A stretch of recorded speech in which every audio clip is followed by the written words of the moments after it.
ሰውነቴ እየቀነሰ መጣ። እኔ ህመሜን ለሰው ማሳየት አልፈልግም፣ ሰው እንዲያቅብኝ አልፈልግም። አንዳንድ ጊዜ ደግሞ ስጋ ያሳያል። ትልቁ ችግር እሱ ነው።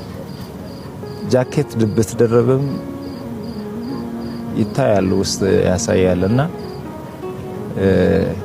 ጸልዩልኝ። እኔ የኢትዮጵያ ህዝብ አንድ የሚማጸነው አንድ ለኢትዮጵያ ህዝብ መናገር የሚፈልገው ከእግዚአብሔር በታች በእናንተ ጸሎት፣ በእናንተ እንባ፣ በእናንተ ምርቃት ነው እስከዚህ ያለሁትና አሁንም እግዚአብሔር በዛ መንገድ ያቆመኛል። ህይወት ግን ቅር የሚል የጎደለኝ የምትለው ነገር ምንድነው? አቤ ጤና፣ ሁሉ ነገር ሙሉ ነው። የሚበላውን አላጣውም፣ የሚጠጣውን አላጣውም፣ ሰው አላጣውም። ጤና ነው ያጣሁት። እግዚአብሔር ግን እንደሚያድነኝ አምናለሁ። እሱ ይፈውሰኛል። ሌላ ምንም ያጣሁት ነገር የለም። ግን ደግሞ እግዚአብሔር አለ። ከ2 ወር በኋላ ግን ከሀገር ውጭ እሄዳለሁ፣ ታከማለሁ። የምርተን ነው?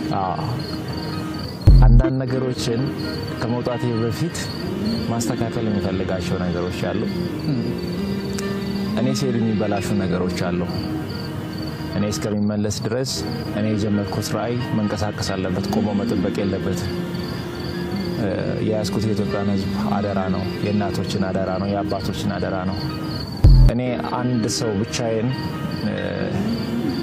ብዙዎችን እየመጥፋት የለብኝም።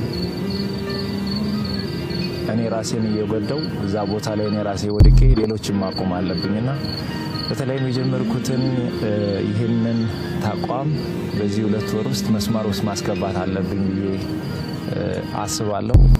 ይህንን ለማድረግ በቅርቡ ወደ ደቡብ አፍሪካ እሄዳለሁ። ደቡብ አፍሪካ ላይ ደጋግ ልብ ያላቸው ኢትዮጵያውያን አሉ። ለዚህ ራዕይ ድጋፍ ያደርጋሉ።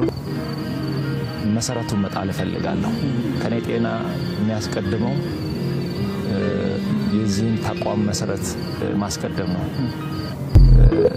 እዛ ሄጄ እመለሳለሁ አልመለስም እግዚአብሔር ነው የሚያውቀው። እኔ እዚህ ያለው ግን መሰረቱን ሳላስተካክል ከሀገር ውጭ መሄድ ፈቃደኛ አይደለሁም። ከቤተሰቦቼ ጋር ያለው ትንሽ የሚያጋጨን ነገር እሱ ነው። ጊዜው ደርሷል። እግዚአብሔር መልካም ነገርን ያደርጋል። ምንም የሚያሳስብ የሚያስጨንቅ አይደለም። እግዚአብሔር በእኛ የጀመረውን በእኛ ይጨርሳል።